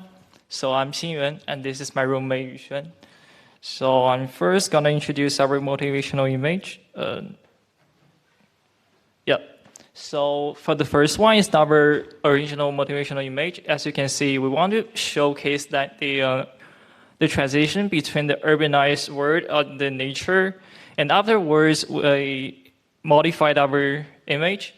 And this one is hand-drawn by my teammate. So each block, the first one is the developed but polluted urban area, but the second one is a simple yet beautiful nature area.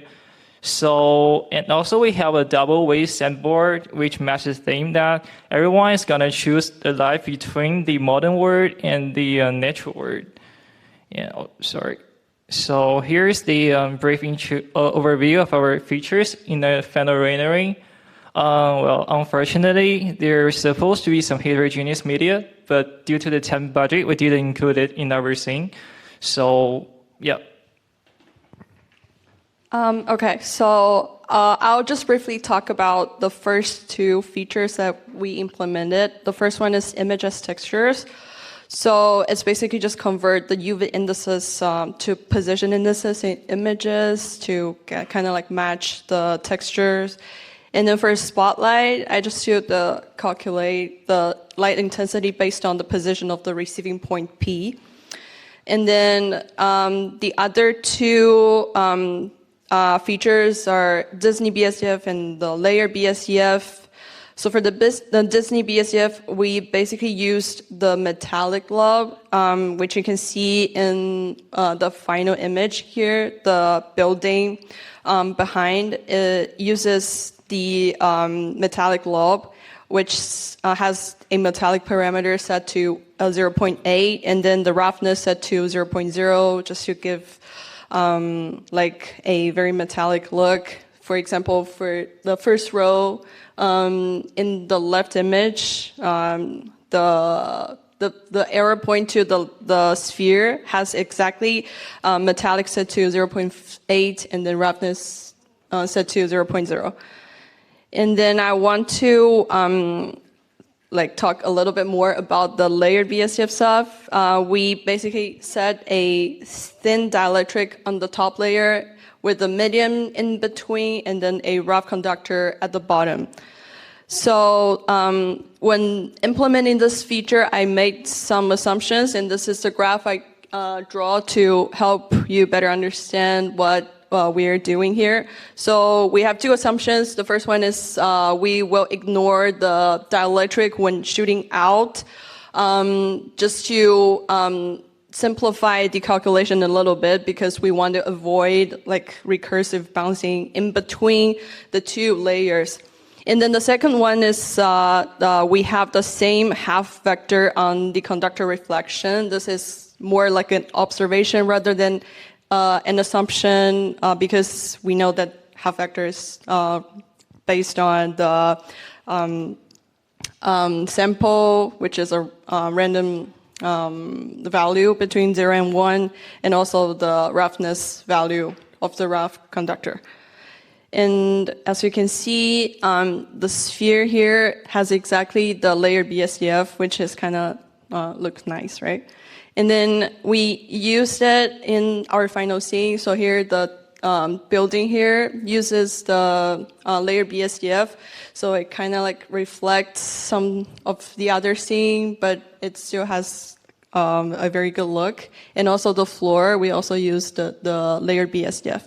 And then we also, one of the parameters is bottom albedo, which sets the color of the rough conductor. So for the floor, we set it to this value. It kind of like a blue shade with a gray undertone. And then for the building, we set it to like a beige color. Just you can see at the bottom of the building.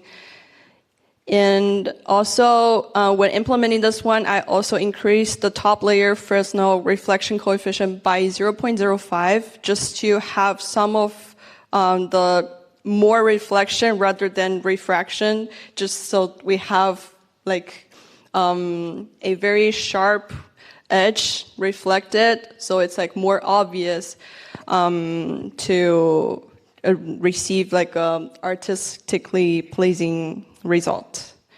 And we also used the Intel's open image denoise integrator just to kind of like denoise some of the image. You can see that on the left-hand side, it's before denoising and then after denoising, which is pretty obvious, I would say. And then this is the final image. Yeah.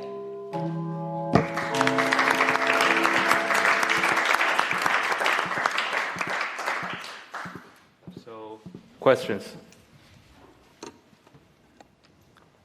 Did you implement any importance sampling for the layer BSDF, or how did you sample it? Sorry? How did you sample the layer BSDF? Sample it. So basically, I'll go back to it. So I basically considered when the light shoots on the thin dielectric, it will possibly be reflected. So it will follow the omega O direction, or it will be refracted inside the medium, and then it will hit the conductor and then bounce back to the top thin dielectric. And then some of the lights will go out, like the omega O prime. And then some of them will be reflected back to the conductor and then be reflected again, and then go through the top thin dielectric as in the direction omega O double prime. Yeah. I was mostly curious if you did any importance sampling, like, I don't know, cosine-weighted sampling, or... No, I just directly combined them with the Fresnel value.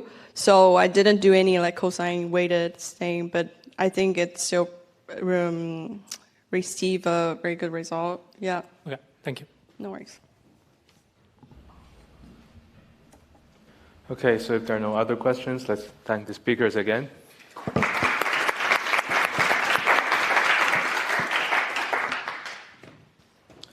All right, so far we have seen 14 presentations, and I think there are some very nice images, as you might recognize or reckon with me. And we have one more presentation to go from Lara, and this is going to be pre-recorded because unfortunately cannot be here. Yep. I was going to talk more, but they managed to pull up the pre-recording, so just play it.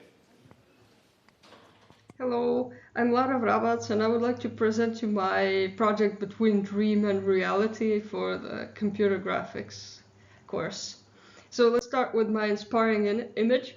So this is the image, and what's inspired here is actually the patterns on the sand. So these rainbow patterns, which are a result of dispersion, because different wavelengths interact with materials differently. So they see different refractive indices. And another picture that I'm going to use as inspiration is this one, the dreamfish, because I needed to accomplish this metallic shine, and the pattern that the fish has is these golden stripes, essentially. The first goal can be accomplished by using a spectral renderer, in my case with hero wavelength sampling, where we pick one wavelength randomly and others, or 3 others in my case, uniformly spaced along this spectrum. Each of their radiances needs to be integrated, multiplied by the color matching function to get the XYZ color. This is a discrete version, and here's the gamut you've probably seen that represents the XYZ colors. Here's an example of a normal rendering on the left, and a really extreme spectral rendering on the right, so you can see this color separation. For the textures, this is an example of the diffuse texture, and as we can see, the scales are not really visible. So I had to do it with microfacet, also because it allows me to change the albedo and the diffuse components, which allows for this metallic effect. So to model dispersion, we actually need an equation that depends on the wavelength, so we can find our refractive indices. The standard one that's used is the Cauchy one, but there is an improvement that's often used in engineering, and that's the Zellmeyer equation. For most purposes, Cauchy is enough, but Zellmeyer is really good in this one because it kind of introduces some special effects that are hard to get usually. Very subtle. This is my final image.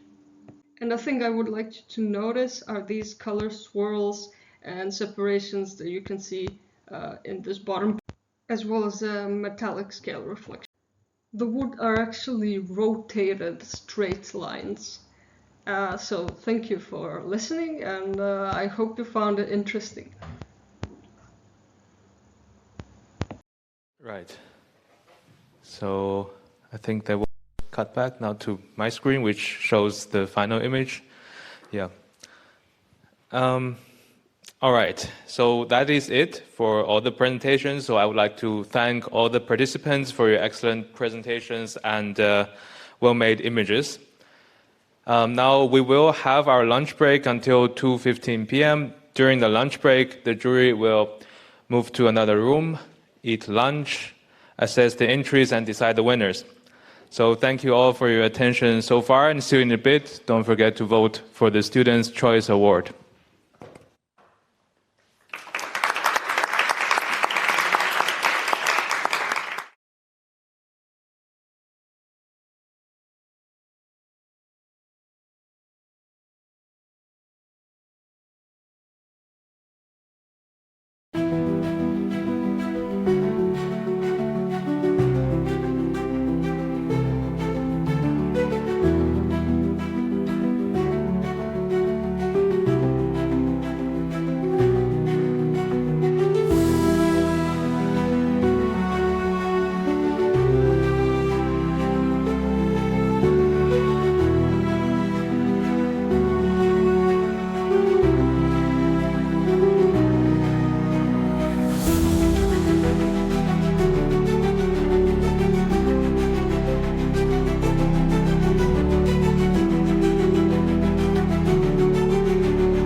Hello again. So welcome back. Thanks for coming back with us. I hope that you have had a good lunch or good break if you are not in the same time zone as us. I think we're now finally ready to announce the winners of this year's ETH Zurich rendering competition. After heated discussions, the jury has reached a decision on top 3 award winners, and I'm glad to participate in the announcement of this year's rendering competition's winners. The winners' images will be displayed on the CGL website. But before reaching into the winners, we have a few honorable mentions. You achieved a high level of technical complexity and rendered really nice images, but unfortunately, the jury's final decision didn't go your way. Your images will also be shown on the CGL website. And more specifically, we have 2 honorable mentions. The first will be presented by Doriano. So for this image, we really liked the overall composition. Artistically, it was very solid. Yeah. And the winner, and the first honorable mention is Niels Egger. Congrats.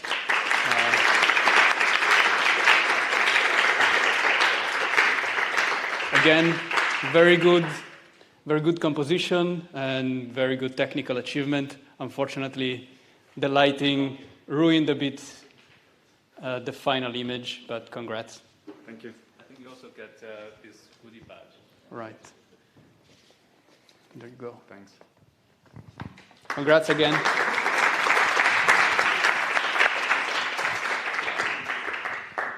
All right. And for the second honorable mention, it's a scene we really liked the composition as well, and the use of materials was really impressive. We had some heated debates, so it just fell out of the top 3. So I'll go to the next slide. So congratulations on the honorable mention.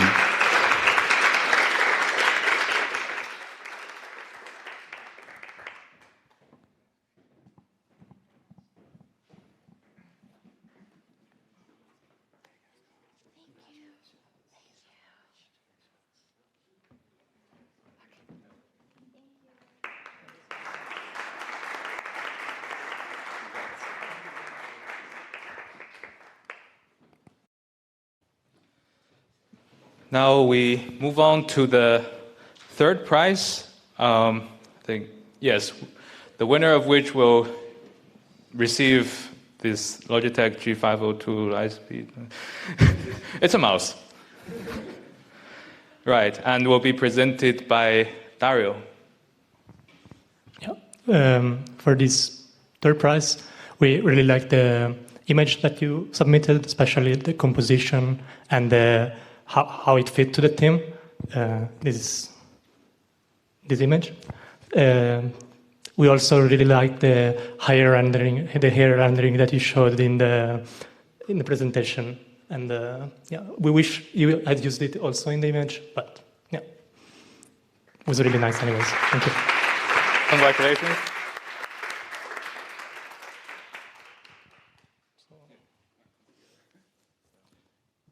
I will also hand you the other prize. Yeah. Thank you. Congratulations. Also this? One. And this? Yeah, okay. And thank you. And contact them.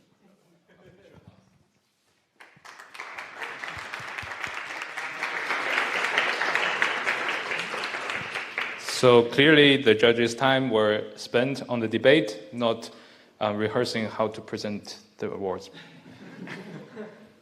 So for the second place, the winner will receive this headphones. Looks headphones, doesn't have a brand on it, so I will not try to guess. And it will be presented by Alex. Hi.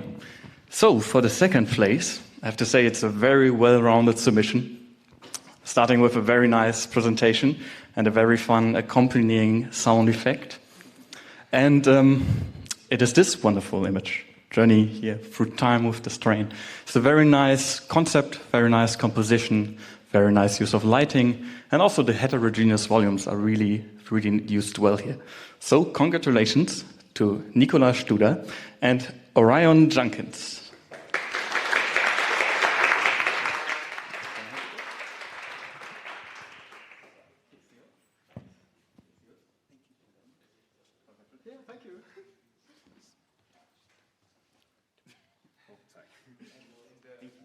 Oh.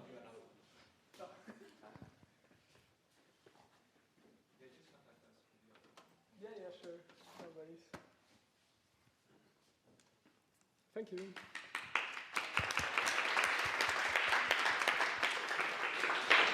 Okay, and finally, for the first place for this trip to EJSR next year, it will be presented by Mauri. So, congratulations to Tiziano for this beautiful image. We were all very impressed by the visual quality and the impact. I think you made like a very smart decision in setting a goal that you were confident and you could achieve, and you developed also the most important feature to really convey the goal that you had. The image lacks a little bit of action in the middle, but it's part of the desolation of and the message that you want to convey. So congratulations on this achievement.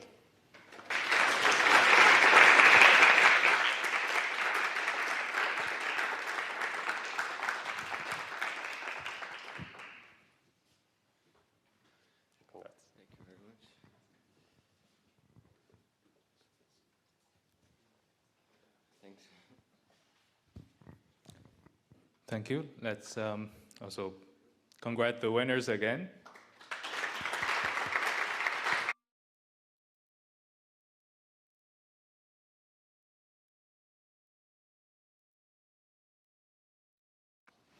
So next up is the Students' Choice Award, which basically were selected based on your vote, and the prize is a Raspberry Pi.